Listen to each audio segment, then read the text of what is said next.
Greetings, folks. A great man once said, "Ouch, I've been shot." Or, "What doesn't kill you makes you pay child support." Or, "A second plane hit the Twin Towers, Mr. President." Melee in Tainted Grail is quite fun, and two-handed is incredibly strong. Not only the damage is quite high, you have access to very strong forms of crowd control, such as stun, and the ability to bonk enemies so hard their stamina disappears, giving you time to reposition and making some fights a little more easy. This is a build guide, but I will not feature any story spoiler. I will show you what gear I took, where I got it, which stats and perk you should choose. Okay, first of all, pasta. I played melee in tutorial and it felt like crap. Well, like magic, melee becomes stronger a little later on. Luckily, this doesn't take too long if you know where to look. Let's talk about armor. Heavy, medium or light? This decision comes up to you. Just keep in mind, this build will convert armor in damage. The higher is the value of your armor, the better it's gonna be. Also, I will advise which attributes to take first and perks depending on your access to gear, because attributes in Tainted Grail are gonna gatekeep you from equipping such items. So even getting some stuff too early will not matter because you cannot use them. Also, if you want to craft your own gear or farm money early on, this is up to you. Potions of origin are not infinite, so choose wisely. Okay, let's begin with our attributes. As a two-handed warrior, the most important stats for us is gonna be strength, because it increases our melee damage, it gives us flat stamina, which is super important, because we are gonna heavy attack a lot. But also armor weight multiplier, which if you're going heavy armor, it's necessary to prevent you to getting too much over the threshold. If you get in overload, pretty much you have to remove pieces of armor on you. Plus, it has tangible effects. Usually, the lowest weight you have, the better. The second most important stat is gonna be endurance, because, well, first of all, encumbrance, max health, but also the stamina regen is quite necessary because we will consume a lot of stamina in fight. Now, for dexterity, if you're not planning to use the Lancelot set, there is no point in you to invest in dexterity. These points are better used to use a different weapon. If you are using something that requires practicality or spirituality, that is up to you. That's why I didn't invest more than 10 points. 10 points is the number necessary to use Aron the Light, which is the Sword of Lancelot. Now, if you're planning to go Galahad Mace, each one of our attacks is gonna be considered a critical. So investing in Perception will raise our damage just because we get 5% guaranteed each time. Let's now go through our perks. There are gonna be some perks that I'm gonna suggest you to take sooner, especially if you're not planning to go two-handed.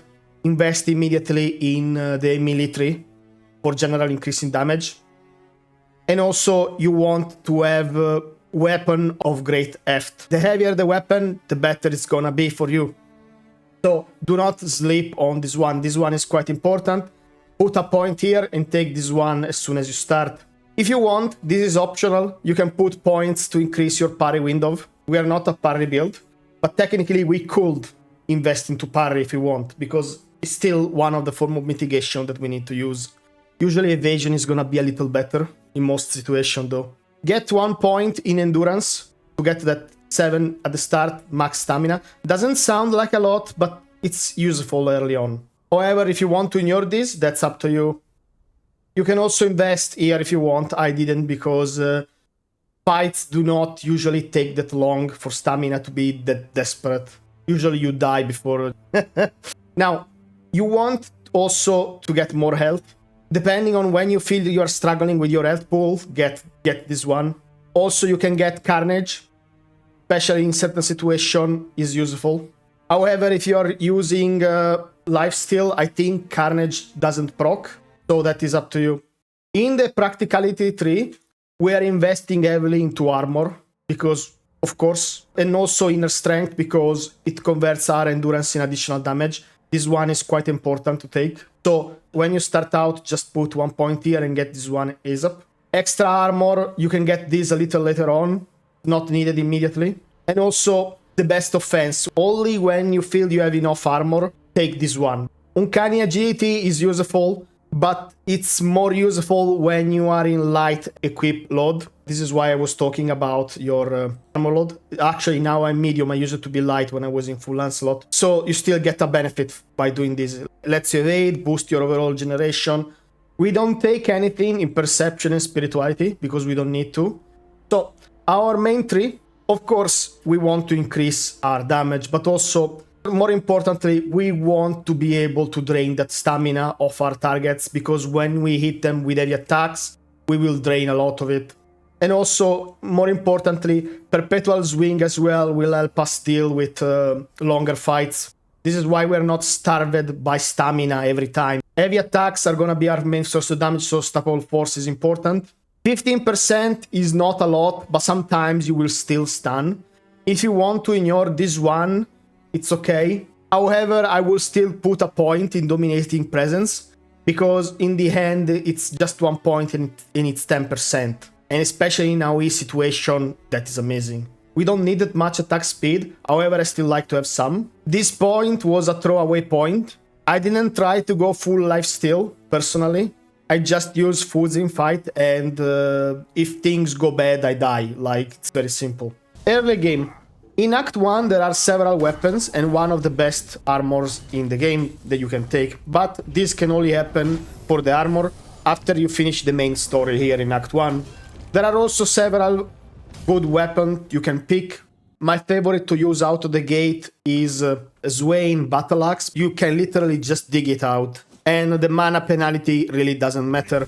In the tutorial, before leaving the beach, if you reveal to Caradoc that you have Arthur inside you, he will turn hostile. You can kill him if you want this weapon.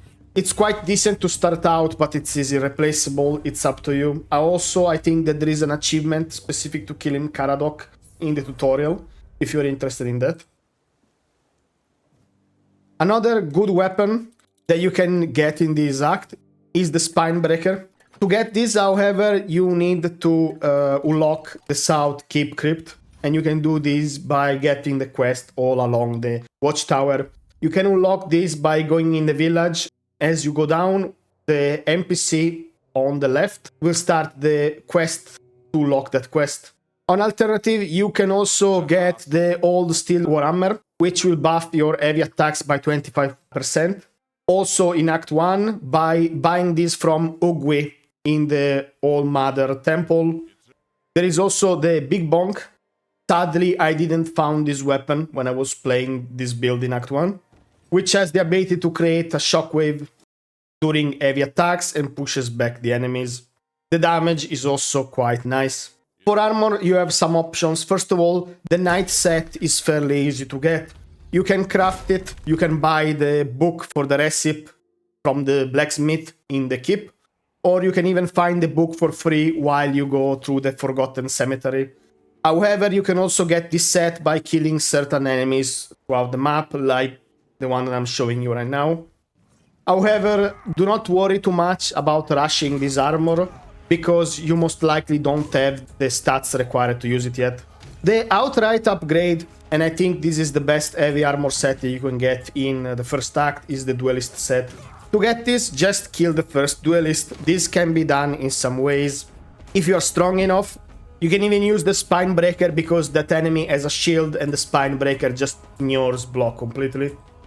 Otherwise, if you want to get this out of the gate, just equip Blood Transfusion, kite the mob, and apply bleed until it dies.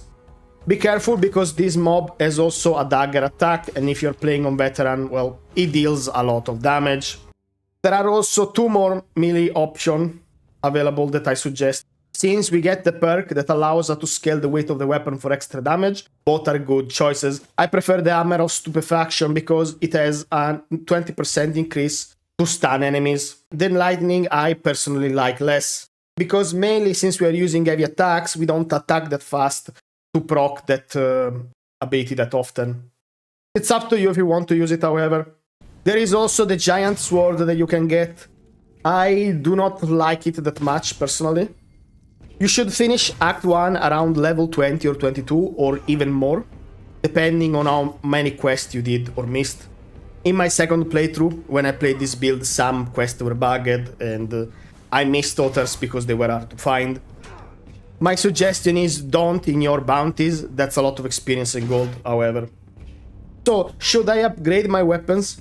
My advice is don't upgrade lower armors if you're planning to save on gold or if you have low gold, because you will die a lot. And if you're into crafting, do yourself a favor and start to farm wood and iron. Well, those resources respawn in the world after a couple of days. If you're going through the crafting route, there are a few crafting quests from the blacksmith that you can also do. However, know that in my opinion, the crafted sets are quickly outmatched by the tomb set that we can get after the main quest progression. Relics, however, are quite powerful, and adding a slot costs only 500 gold, and you can remove the relic from the weapons. So when you find the relics around the world, just use them. It's always worth it. Mid-game gear. As soon as you finish the first act, go to the south of the map and get the Lancelot set and Iron Light immediately. This set is frankly amazing. It's a super light armor and with very good stats. However, it has high requirements, so you cannot use it immediately. And the sword has even higher stats requirement. The Act 2 difficulty spike is quite real. In the upper entrance, when you go in Act 2, choose the one at the bottom, because you will have a easier time. If you go in the left entrance, you're gonna be greeted by very nasty mobs, so up to you. Since our build converts weight to damage and we are stuck in stun and stamina drain, unless we are fighting too many enemies, we won't struggle too hard in most scenarios, however. We are not immortal and we need to be careful. The duelist set will serve us well. Unfortunately, getting an upgrade is not gonna be easy in the medium term. So if you want to put a couple of upgrades on the duelist set, you can do it. However, as soon as we can get away with putting as little dexterity as we can, we're gonna use the Lancelot set for a long while. Start upgrading the weapon that you're choosing to use because you will feel immediately the difference. You don't need to get that weapon to +8, but at least a 3 or 4 would be nice. Try to spend as much time as you can in Act 2, because rushing Act 3 can be quite brutal. The Beholder in one of the Act 3 quests are gonna be super nasty to fight. So, there is some cool two-handed weapon I can collect.